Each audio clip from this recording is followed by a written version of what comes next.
একদা হযরত হাজেরা আলাইহি ওয়াসাল্লাম তানার মায়ের সাথে মিশরের একটি রাস্তা দিয়ে যাচ্ছিল। ওই সময় বাদশাহ সাদুন ও ইমরান যাচ্ছিল। বাদশাহ সাদুন হাজেরার রূপ সৌন্দর্য দেখে উজিরকে বলল, এমন সুন্দরী এই রাজ্যে থাকা সত্ত্বেও আমার কাছে হাজির করনি কেন? যাও, এখনই এই সুন্দরীকে আমার কাছে হাজির করো, নচেৎ তোমার গর্দান কাটা যাবে। বাদশার কথা শুনে উজির কয়েকজন সাথী নিয়ে হাজেরাকে খুঁজতে বাইর হলো। এদিকে হাজেরা বিষয়টি বুঝতে পেরে তাড়াতাড়ি করে বাড়ির দিকে রওনা দিল। উজির সব দিকে খুঁজে খুঁজে না পেয়ে ভয়ে অস্থির হয়ে গেল। অবশেষে উজির ফিরে গিয়ে বাদশাকে বলল, আজকে আমাকে ক্ষমা করে দিন, খুব তাড়াতাড়ি আপনার নিকট হাজির করব।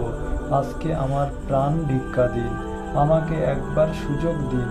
তখন বাদশাহ বলল, 7 দিনের মধ্যে যদি এই সুন্দরী নারীকে আমার কাছে না আনতে পারো, তাহলে তোমার মাটিতে ফেলে পাথর মেরে হত্যা করা হবে। এদিকে হাজেরা ও তার মা ঘরে গিয়ে প্রবেশ করলেন। তখন হাজেরা কান্না ও বিজড়িত কণ্ঠে বলল, আম্মাজান, আমার মনে হয় আমার জন্য এই ঘরে আর এক মুহূর্ত থাকা সম্ভব হবে না।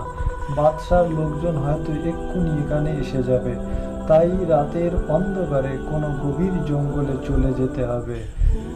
আপনি আমার জন্য দোয়া করুন যেন আল্লাহ তাআলা আমার ইজ্জত রক্ষা করেন। তখন হাজেরা মা বলল, তোমাকে আমি একা যেতে দেব না, আমি তোমার সাথে যাব। হাজেরা বলল, মা, আমাকে দৌড়ে পালাতে হবে। মা, আপনি এই দুর্বল শরীর নিয়ে পালাতে পারবে না, সুতরাং আপনি আমাকে বিদায় দিন। আমি সুযোগ পেলে আপনাকে দেখা করতে আসব।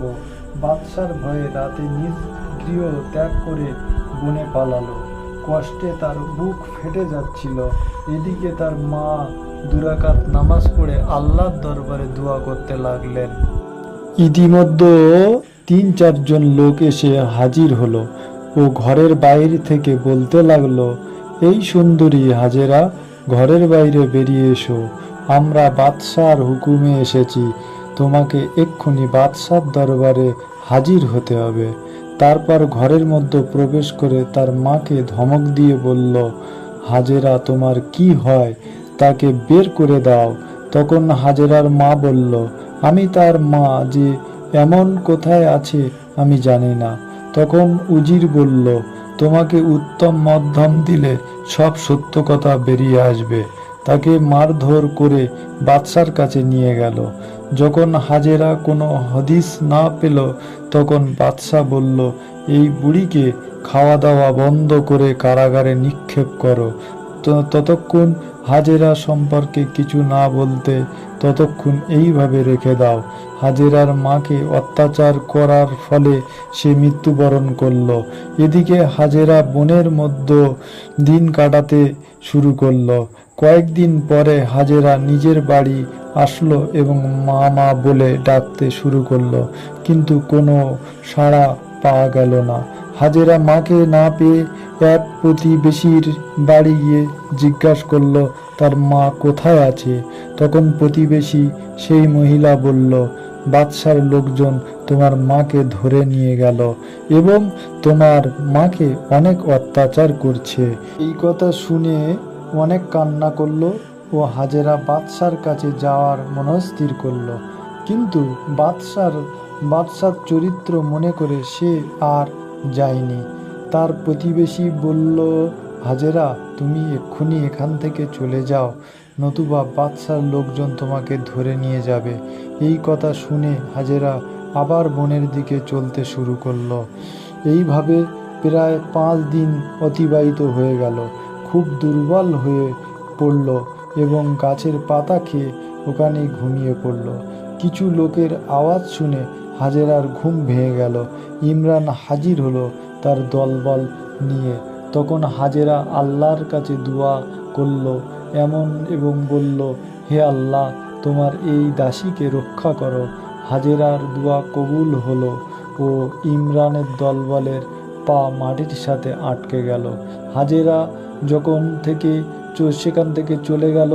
কিছুদিনের মধ্যে বনের মধ্যে তিনি চলাচল করতে লাগলো এবং বনের ভিতরে থাকা শুরু করলো। তারপর কিছুদিন পরে ইমরান হাজেরাকে বেহুশ অবস্থায় পেল এবং একটি পালকি করে রাজার কাছে হাজির করল। হাজেরার জ্ঞান ফেরার পরে বলল, আমি এখানে কেন? তখন একজন প্রহরী নারী বলল, মা, তোমার জন্য এই বালাখানা সাজানো হয়েছে, এখানে আরামে থাকবে। হাজেরা বলল, এটা কি বাদশাহ সাদুনের বালাখানা? সে বলল, জি হ্যাঁ, বাদশার আদেশ তোমাকে এখানে আনা হয়েছে।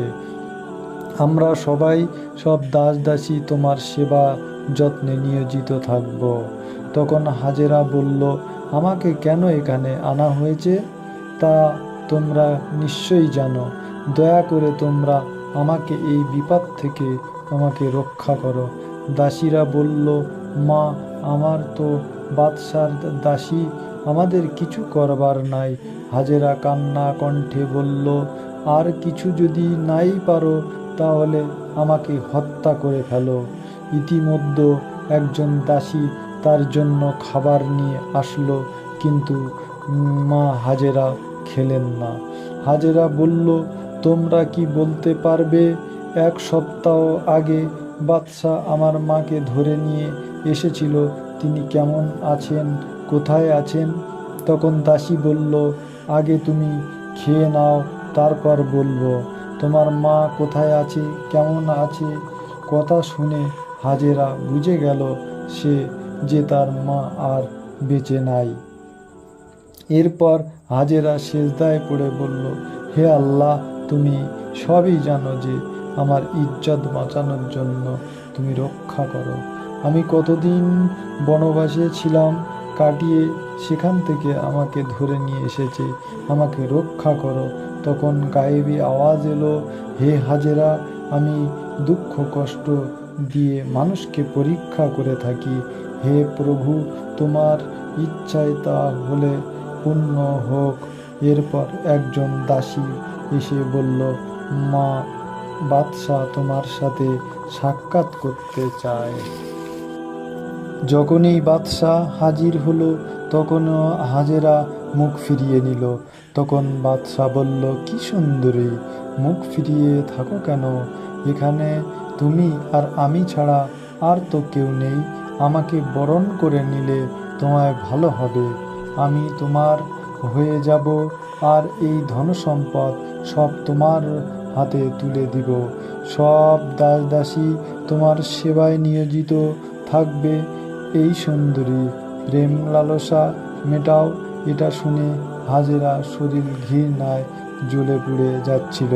তিনি একদম চুপচাপ রইল। সাধুন তাকে বলল, এই সুন্দরী, আমাকে দুর্বল ভেবো না।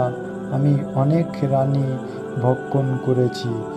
তুমি যদি রাজি না হও তাহলে আমি জোর করে তোমার ভোগ করব। এবারে হাজেরা বুদ্ধি খাটালো, তুমি যদি আমাকে বেগম রূপে রাখো তাহলে তো আমি সৌভাগ্য, আমাকে একটু সময় দাও। সাধুন এই কথা শুনে খুশি হয়ে বলল, বেশ ভালো কথা, তুমি সুস্থ হলে তুমি যা আদেশ করবে আমি তাই পালন করব। এই কথা বলে সাধুন রাজদরবার থেকে চলে গেলেন। কিছুদিন পরে সাধুন আবার এসে বলল, কি সুন্দরী, তোমার মতামত কি এখনো ঠিক হয়নি? আমি যে আর ধৈর্য ধারণ করতে পারছি না। হাজেরা বলল, আমাকে আরও কিছুদিন সময় দিতে হবে। সাধুন বলল, তুমি কি আমার সাথে চালাকি করছো? সাবধান, ভুল করো না, তুমি আমার হাত থেকে কিছুতেই রেহাই পাবে না। আমি আর 3 দিন সময় দিচ্ছি, তুমি রাজি না হলে আমি জোর করে ভোগ করব।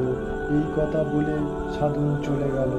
হাজেরা আল্লাহর কাছে কান্না জড়িত কণ্ঠে দোয়া চাইতে লাগলো, হে প্রভু, আমার দেহ মান ইজ্জত তুমি রক্ষা করো, তুমি আমাকে হেফাজত করো। কয়েকদিন পরে সাধুন হাজেরার সাথে খারাপ ব্যবহার করার জন্য এগিয়ে গেল। হাজেরা আল্লাহর কাছে বলল, রক্ষা করো মাবুদ, তখনই সাধুনের চোখ অন্ধ হয়ে গেল। সাধুন আর কিছু দেখতে পাচ্ছে না, সব তার কাছে অন্ধকার লাগছে। কয়েকদিন পর সাধুন হাজেরার নিকট গেল এবং বলল, হে সুন্দরী নারী, আমি তোমার সাথে যা অন্যায় করেছি আমাকে ক্ষমা করে দাও। ও আল্লাহ